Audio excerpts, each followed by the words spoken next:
How did the dodo bird went extinct? It started around 4 million years ago, when early pigeons discovered an island called Mauritius. It has a lot of fruits and has no predators, so they decided to stay in that island for millions of years. With all that food and no enemy, their body started to evolve. They got bigger and lost the ability to fly. They even lost their natural survival instincts after living so long without danger on the island.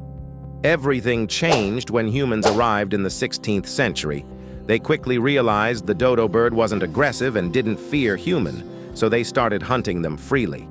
They also brought dogs, pigs, and rats, which attacked their nests and ate their eggs, driving the dodo birds toward extinction.